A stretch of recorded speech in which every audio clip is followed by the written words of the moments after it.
Build creative confidence. Beat the inspiration addiction. Join the Writer's Gym. Those of you who see me on Instagram will know that one of the stories in the book that I'm holding in front of me right now, my first short story collection, Beyond Glass, began its life in Green Ink Sponsored Write, which is a new writing event I run every year, creating stories based on a theme about green things or about quality of life in support of Macmillan Cancer Support. I do this in memory of various people now, but originally I started this in memory of Sophie Porter, who was a friend that I grew up with at the Questers Youth Theatre and at Roehampton University many, many years ago. And where some people jump out of planes and some people do lots of running, I wanted to get more new writing into the world. And it was a way of going, something really terrible has happened and nothing can take that away. But if something good happens through it, that terrible thing is still terrible. But some beautiful things get to happen. And that's in memory of Sophie. I'm going to share a story that I wrote for that and that now is in this, my first collection. It's called Green Lady. And this, says Dad, is the very, very important bit. He leans forward, eyebrows in a deliberately serious scrunch. But there's a twinkle in his eye, like we share a secret. Which we do, of course. We always did. Dad pushes the arms of the corkscrew down. He looks at me, making sure I'm concentrating. I nod back. He puts his other hand around the wide green skirt that makes up the bottom half of the corkscrew. The round silver face, I used to hate that smile.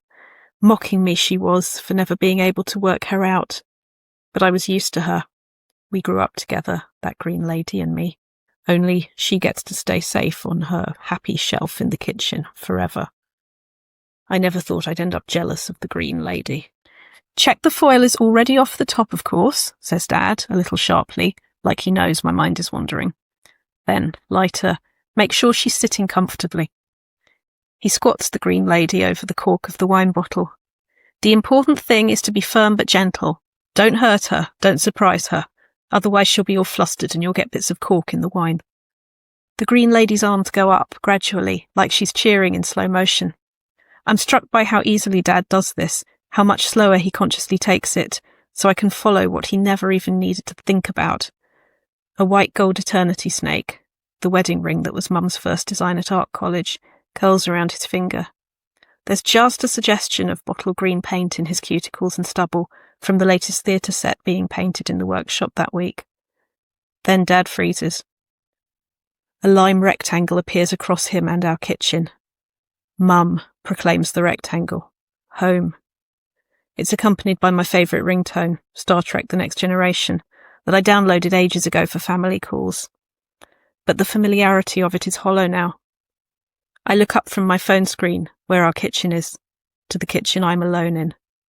The counter I'm perched at is bare, encircled by industrial-style worktops, beige, grey, none of the colours of life. If I look through the door, I can see the beginning of the pokey student hall that stretches on forever, adjoining 12 strangers behind 12 shut doors. It's the opposite in every way to our cheerfully awkward, quirky old bungalow. If I could only crawl into that frozen screen, out of this cold and anonymous new world that's too big and too small at the same time. But even though I can't imagine home ever meaning anywhere but this bungalow, and even though Mum's calling me from it right now, I don't want to answer. The video clip of Dad is almost grey under the lime rectangle, and the bright red and dark grey of the two spots, green to answer Mum's call, red to avoid the call and go back to the video of Dad. I don't care which I do. It doesn't seem to matter. The options don't even seem like different colours. Neither option means hearing Dad's real voice ever again. That's the beginning of Green Lady. I have no idea what I'm going to write this year. That's part of the job description of the Sponsored Write. We're allowed a few notes, but then we just start writing. And 48 hours later, anybody who sponsored us through the Just Giving page gets a world-exclusive digital anthology. I'm really fond of this story because it's a lot of things I never had. I didn't have two parents growing up together. I didn't go to university in the sense, well, I went to university several times, but I didn't go and live at university like this character does. And she is grieving for somebody that I don't have in my life. So she's very much not me. And I found that was incredibly freeing to be absolutely me, to honour the things that scare me, the things that we all get insecure about, that even when our circumstances are different, we're not. I think that's an important thing to remember. So if you fancy taking some of that and doing your version of that, here are some questions to go and play with. What object, like the Green Lady corkscrew in this, could start the conversation? Who is the conversation between? Are both people even there? Maybe they're in their head, just like this character is. Above all, free yourself to be curious.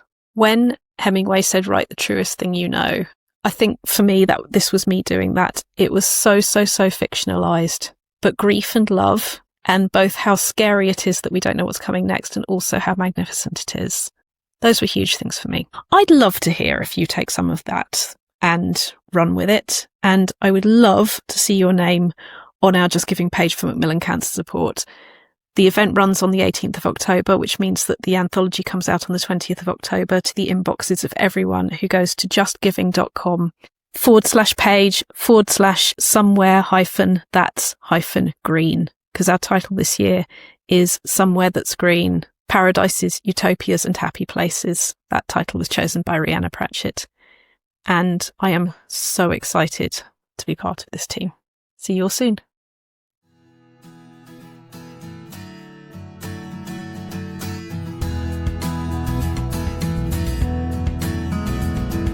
You've visited the Writer's Gym with author and coach Dr. Rachel Knightley. Production and sound design are by Ashley Lexine, and theme music is by Chris Gregory.